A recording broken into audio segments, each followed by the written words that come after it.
a glimmering tower and a dusty coat. Brenda Sterling smoothed the silk scarf at her throat, the fabric a vibrant splash of color against her tailored black suit. Unparalleled panoramic views, she murmured, pacing the gleaming marble floor. A chef's kitchen designed for culinary masterpieces. An oasis of tranquility amidst the city's vibrant pulse. She paused, checking her reflection in the floor-to-ceiling windows that showcased the sprawling cityscape. Perfect. Everything had to be perfect. This wasn't just another open house, this was the Sterling touch in action, a prelude to a record-breaking sale. The Penthouse, perched atop the newly constructed Zenith Tower, was Brenda's biggest listing yet. It represented everything she'd clawed her way toward: respect, recognition, and a hefty commission that would finally silence the nagging voice of her own self-doubt. The first guests began to arrive, sleek couples in designer clothes, their laughter echoing off the minimalist decor. Brenda greeted them with practiced charm, her smile as polished as the chrome fixtures. She pointed out the imported Italian tiles, the smart home technology, and the private elevator access, subtly emphasizing the exclusive lifestyle that came with owning such a property. Champagne flutes clinked, diamonds glittered under the recessed lighting, and the air filled with the murmur of sophisticated conversation. Brenda navigated the crowd, a whirlwind of calculated elegance, making sure every potential buyer felt catered to, important and, most importantly, wealthy. Then, he walked in. He was an anomaly, a smudge on Brenda's carefully curated tableau of affluence. His coat, a faded brown tweed, looked like it had weathered 1,000 storms. It was rumpled and dusty, the pockets bulging with unseen objects. His shoes were scuffed, his hair a haphazard tangle of grey. He stood just inside the doorway, his gaze sweeping across the room with quiet curiosity, his presence as jarring as a discordant note in a symphony. Brenda's smile faltered, just for a fraction of a second, but it was enough. Her carefully constructed composure threatened to crumble. Who had let him in? Security was supposed to screen for exactly this kind of riffraff. She took a deep breath, forcing her smile back into place. "May I help you, sir?" she asked, her voice a little sharper than she intended. The man turned, his eyes, a startling shade of blue, meeting hers. There was a weariness in them, a deep-seated sadness that hinted at a life lived far from the glittering world of the Zenith Tower. "Just looking," he said, his voice soft, almost a whisper. He didn't elaborate, didn't offer a name or an explanation. He simply turned back to the view, his gaze fixed on the distant horizon. Brenda bristled. He wasn't even pretending to be interested. He was just there. An unwelcome guest, a reminder that not everyone aspired to the same dizzying heights of wealth and status. She moved to intercept him, to subtly steer him toward the exit, but he was already moving, drifting through the crowd like a ghost. He stopped in front of a large abstract painting, studying it intently, his brow furrowed in concentration. Brenda clenched her jaw. He was probably just admiring the colors, completely oblivious to the artist's significance, the investment value. He wouldn't understand any of it. She moved closer, ready to deliver a polite, but firm, excuse for his departure. "Sir," she began, her voice dripping with practiced condescension, "perhaps this isn't quite the event for you." He turned, his blue eyes meeting hers again. This time, there was a faint smile playing on his lips. "On the contrary, young lady," he said, his voice still soft, but with a hint of steel beneath the surface. "I find it quite fascinating." Snap judgments and silent questions. Brenda watched him from across the living room, her smile strained. He was a study in faded browns and greys. A shapeless, worn tweed jacket hung on his frame like a discarded skin. Even from this distance, she could see the scuff marks marring the toes of his sensible, lace-up shoes. Definitely not a penthouse buyer. More like a wanderer who'd stumbled in off the street, drawn by the free cookies. He moved slowly, almost reverently, through the apartment. He didn't paw at the granite countertops or gawk at the stainless steel appliances like the other open house attendees. Instead, he seemed to absorb the space, his gaze lingering on the intricate moldings and the panoramic view of the city. It was unnerving. Brenda adjusted her already impeccable blazer, her pulse quickening with a nervous energy that bordered on irritation. Every minute he spent here was a minute taken away from a potential sale, a minute where a legitimate buyer might walk in and find the place crowded with him. She noticed he hadn't taken a brochure. Hadn't even touched the gourmet cheese platter she'd meticulously arranged. Just looking. Her internal monologue spiraled. He probably thinks this place is some kind of museum. Or maybe he's casing the joint. No, that was ridiculous. He just looked lost. And definitely, undeniably, broke. "Excuse me," she said, her voice a touch too bright, a touch too loud. She sailed towards him, a practiced smile plastered on her face. "Can I help you with anything?" He turned, his eyes a startling shade of blue against his weathered face. They were the eyes of someone who had seen too much, Brenda thought, a fleeting flicker of something unreadable crossing her mind. "Just admiring the view," he said, his voice quiet, almost a whisper. He didn't elaborate. Didn't offer a name or a reason for being there. The silence stretched, punctuated only by the distant hum of city traffic. Brenda's smile felt brittle, ready to crack. She had to get rid of him. Politely, of course. No need to create a scene. But definitely, decisively, get rid of him. "Are you familiar with the neighborhood?" she asked, angling for an exit strategy. "It's very up and coming." She emphasized the last two words with a subtle, condescending lilt. He didn't seem to notice. "It's changed," he said, his gaze fixed on the horizon. "A great deal." Brenda's patience thinned. "Well, if you have any questions about the property, please don't hesitate to ask," she said, her tone suggesting she hoped he would do just that. Not ask. She took a step back, ready to extricate herself from the conversation. He didn't move, didn't speak. Just stood there, a silent, enigmatic presence in her meticulously staged open house. Brenda told herself to breathe. This was her job. She could handle this. A quick, polite dismissal and she could get back to finding a buyer who actually looked like they could afford the place. But as she turned away, a nagging unease settled in her stomach. Those eyes, they held a depth of sadness that she couldn't quite place. And something else, something that made her question her snap judgment, if only for a fleeting moment. An unexpected inquiry. Brenda Sterling plastered on another dazzling smile, the kind that felt more like a grimace after the 10th rendition. The open house for the Willow Creek estate was dragging. Too many tire kickers, not enough serious buyers. She smoothed the already impeccable fabric of her designer dress, a nervous habit she couldn't seem to shake. A lone figure ambled toward her, a man who looked as though he'd wandered in from the wrong decade, maybe even the wrong century. Mr. Thompson. She remembered him vaguely from the trickle of attendees earlier. His worn tweed jacket and unassuming demeanor practically screamed not a buyer. "Lost, sir?" she asked, her voice dripping with a sweetness she didn't feel. "Or perhaps you're looking for the refreshments.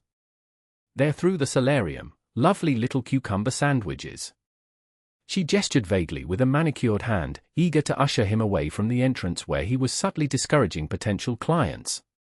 The lingering scent of potpourri seemed to thicken around her as she waited for his response, the silence stretching uncomfortably. Mr. Thompson's gaze, surprisingly sharp behind his spectacles, remained fixed on the grand staircase that spiraled upwards.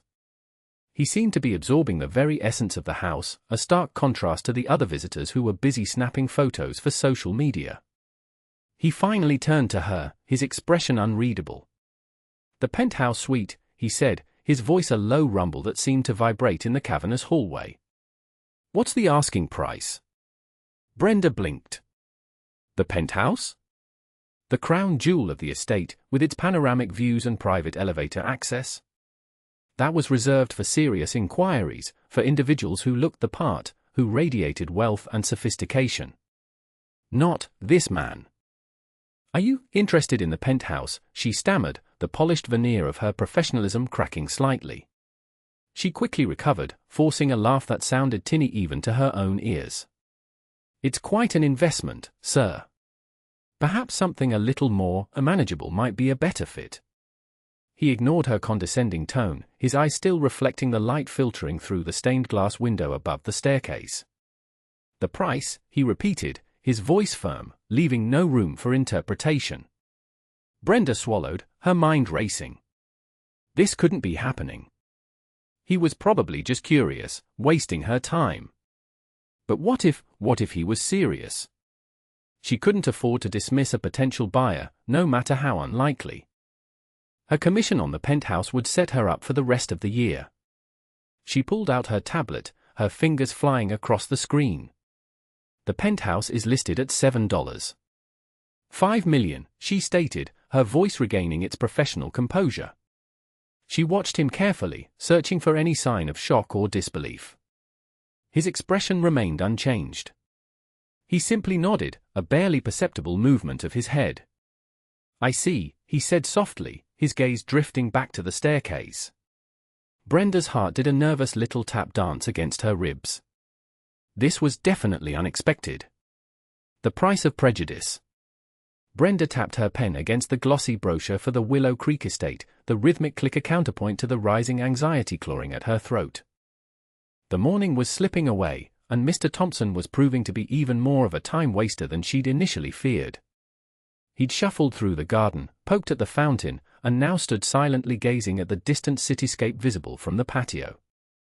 "So," she began, forcing a bright, professional tone, "I assume you're most interested in the penthouse suite? It offers the most breathtaking views." She mentally rolled her eyes.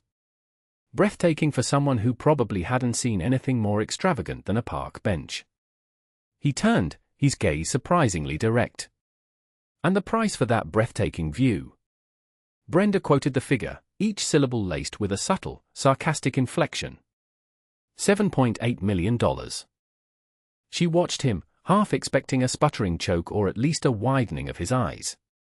Instead, he simply nodded, the gesture as understated as his worn tweed jacket. "I see," he said, his voice even and devoid of any discernible reaction. Brenda stifled a sigh. "Of course, that includes a full concierge service, private elevator access, and state-of-the-art security." She rattled off the features, each word feeling more hollow than the last.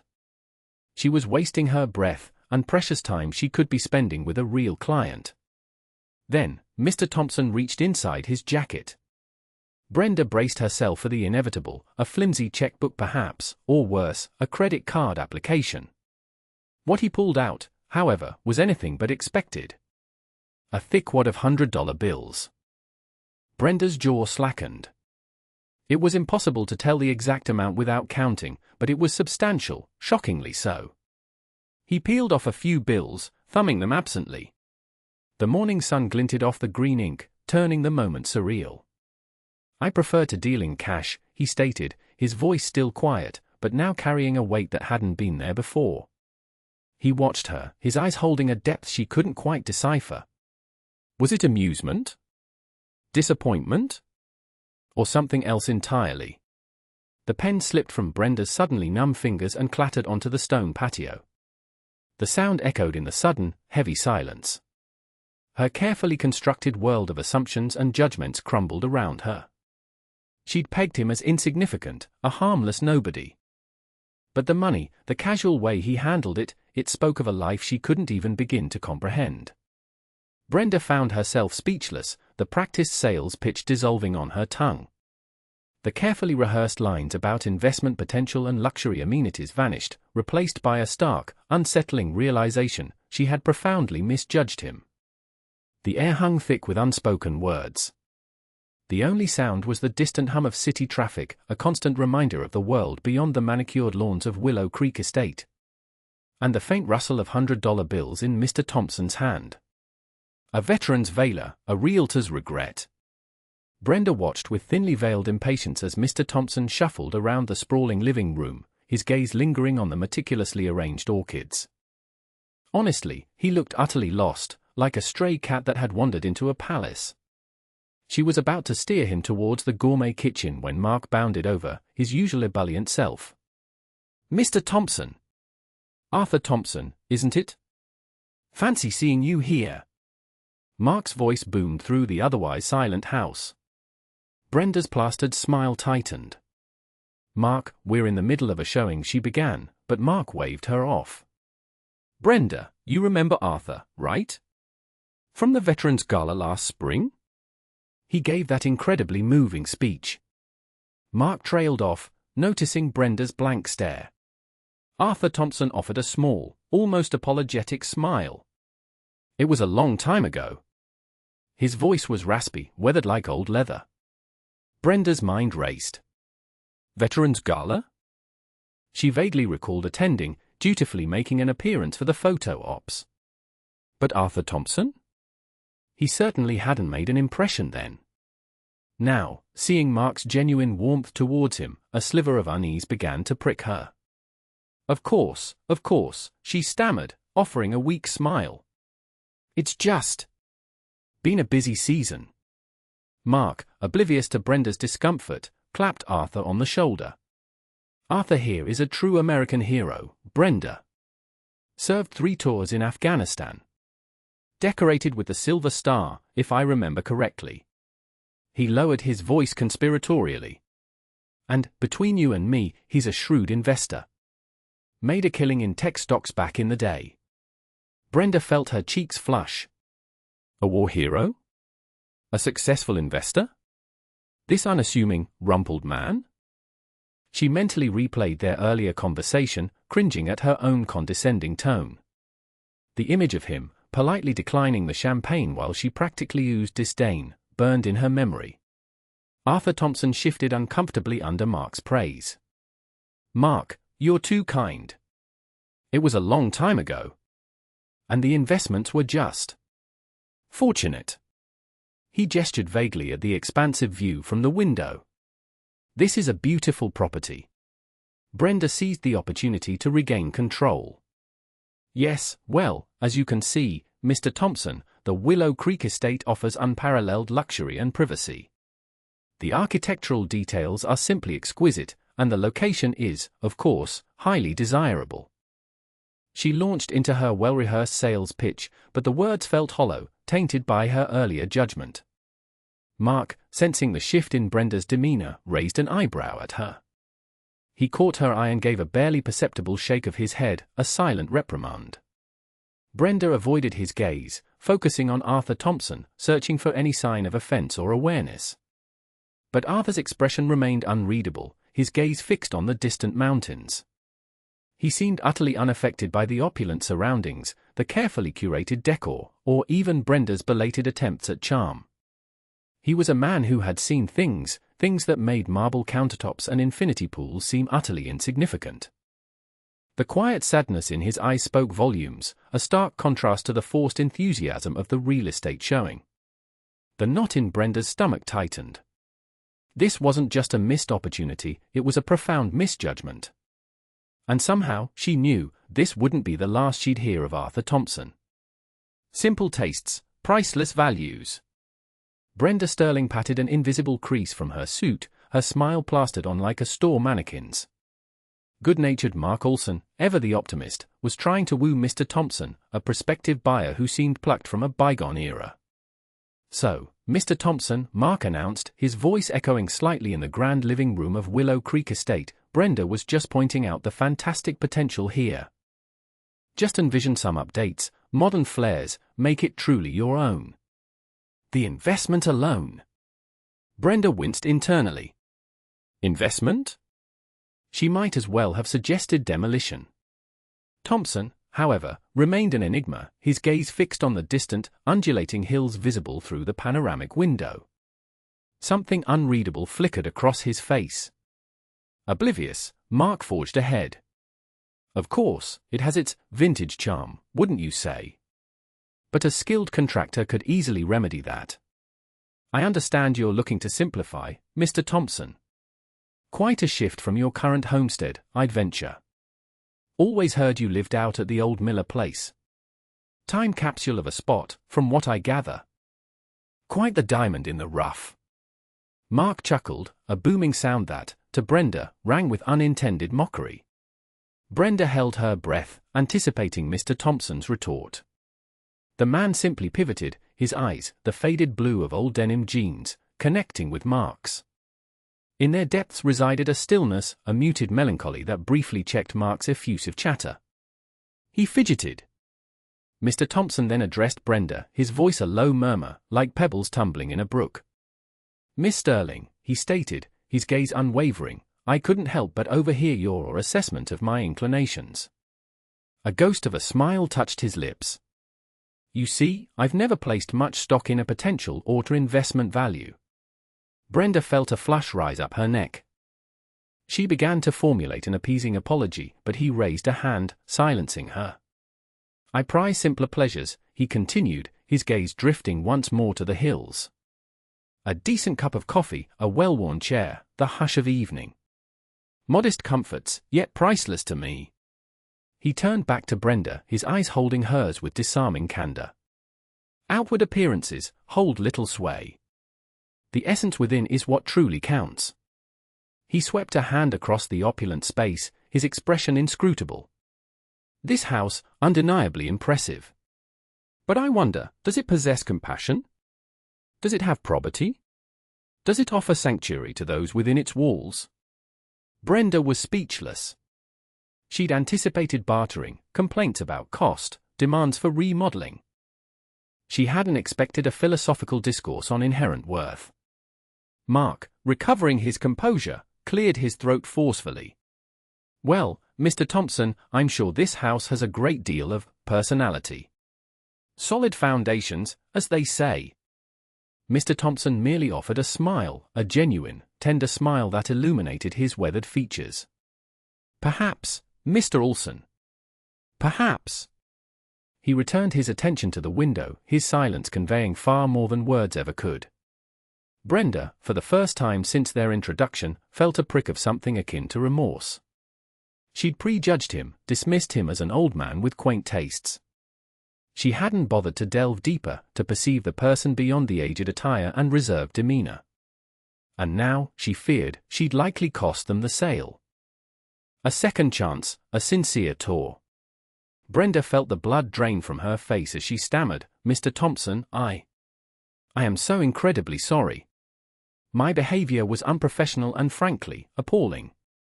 I misjudged you terribly." He merely nodded, his gaze fixed on the city sprawling below. The silence stretched, thick and uncomfortable. Brenda clasped her hands together, knuckles white. "Please, allow me to make amends. I would be honored to give you a proper, private tour of the penthouse. No pressure, no sales pitch, just a sincere showing."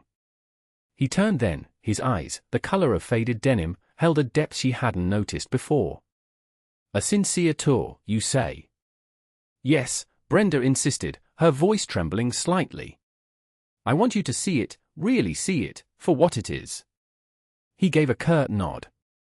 "Very well." Brenda led the way, her heels clicking softly on the polished marble floor.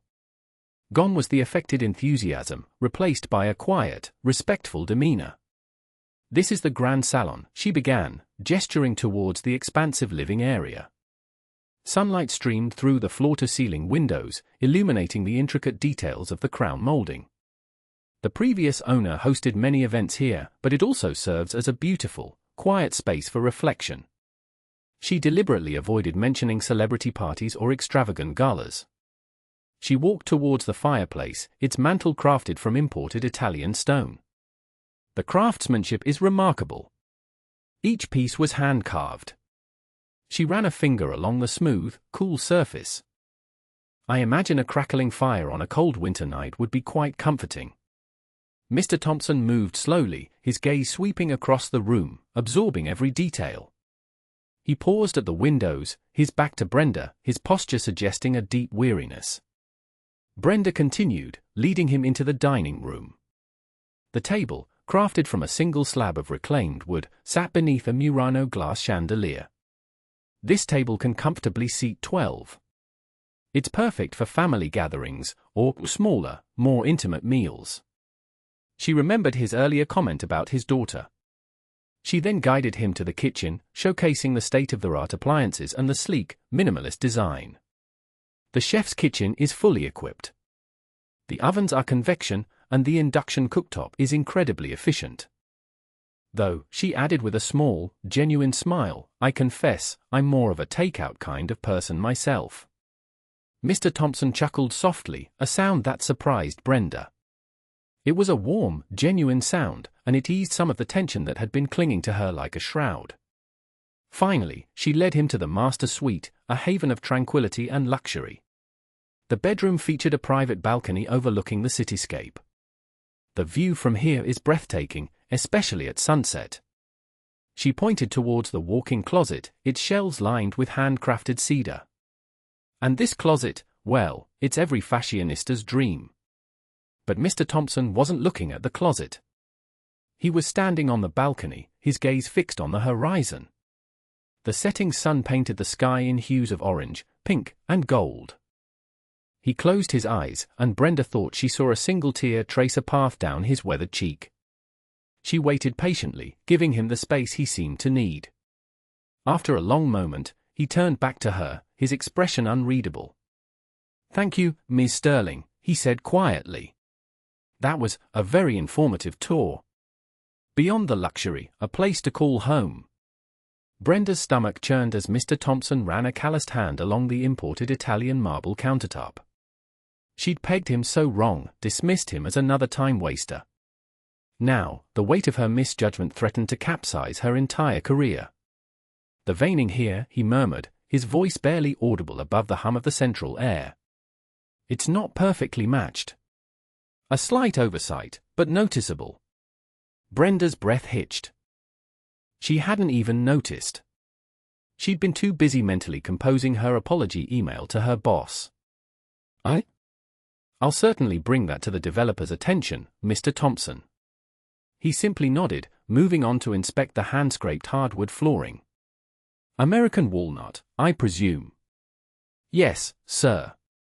The finest available." Brenda recited the sales pitch like a programmed drone. He knelt, running a finger along a nearly imperceptible gap between two planks. "The expansion gap's a bit tight. Could lead to buckling in the summer months with the humidity." Brenda swallowed hard. "Buckling?" She hadn't considered that. "We have a 5-year warranty, of course, covering any such issues." Mr. Thompson rose, his gaze sweeping across the panoramic view of the city skyline. The late afternoon sun painted the glass towers in hues of gold and rose. "It's a beautiful view, certainly. But beauty isn't always enough, is it?" Brenda remained silent, unsure how to respond. He turned to her, his blue eyes, the color of faded denim, holding a depth she hadn't seen before. "I'm looking for more than just luxury, Miss Sterling.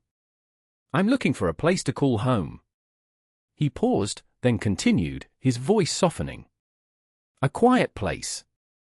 After all these years, I just want a quiet place to relax, maybe do some gardening on the terrace. Read a book without hearing the sirens every 5 minutes." Brenda pictured him tending roses amidst the chrome and glass, a surprising image that chipped away at her preconceived notions. "This penthouse does offer a great deal of privacy, Mr. Thompson. The soundproofing is state-of-the-art." He nodded slowly, his gaze drifting towards the expansive living area. "My grandchildren will be visiting. I want a place where they can run around, make noise, without bothering the neighbors. A place where they feel welcomed, loved. Not just impressed." The image of rambunctious children echoing through the pristine, sterile space felt jarring, yet oddly comforting. Brenda realized she had been so focused on the sale, on the prestige, that she had completely missed the human element. This wasn't just a transaction for Mr. Thompson, it was about creating a legacy, a haven. And she had almost ruined it with her prejudice. He met her gaze again, a faint smile playing on his lips. "Integrity matters, Ms. Sterling. Kindness. Service to others. Those are the things that truly last." He paused, his smile fading slightly, replaced by a fleeting shadow of sadness. "Material possessions, they're just things." Brenda felt a surge of something akin to hope. Maybe, just maybe, she hadn't completely lost him. "You're absolutely right, Mr. Thompson." "And I?" I appreciate you pointing out those construction details.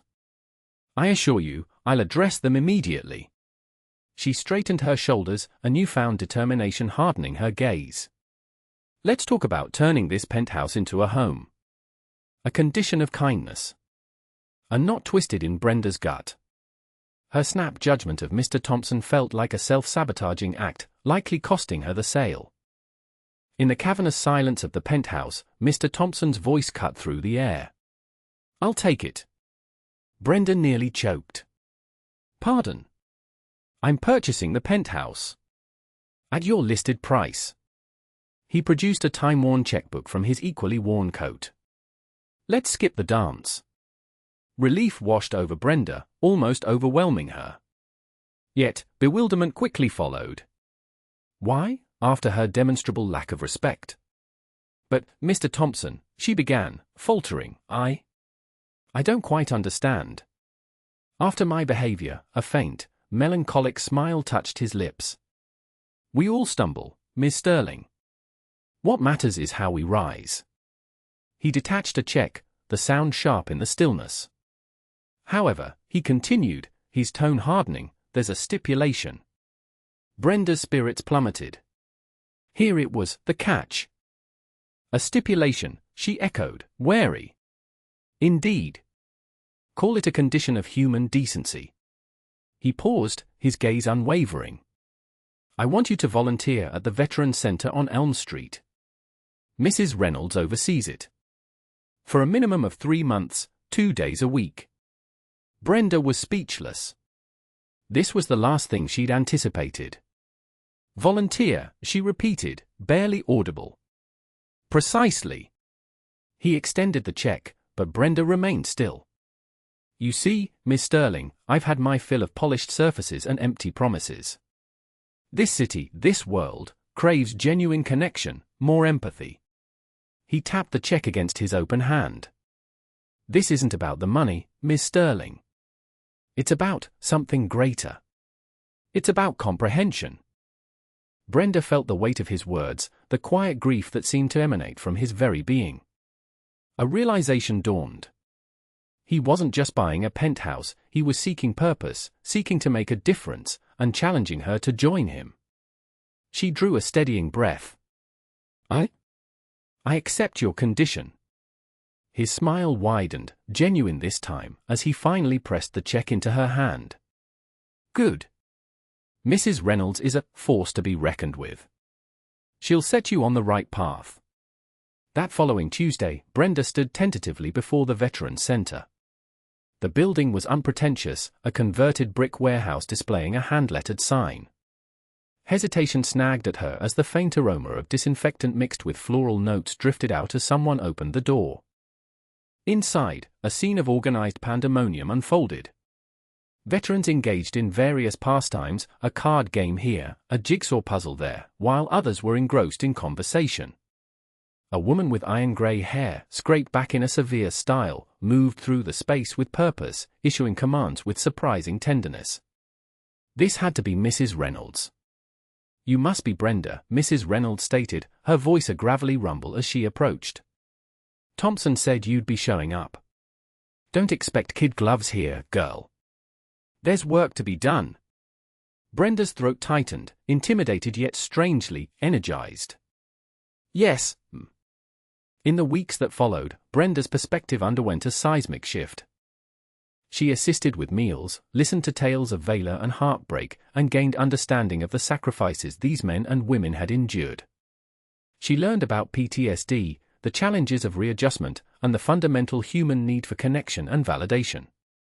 Mrs. Reynolds, beneath her brusque exterior, proved a wellspring of wisdom and compassion.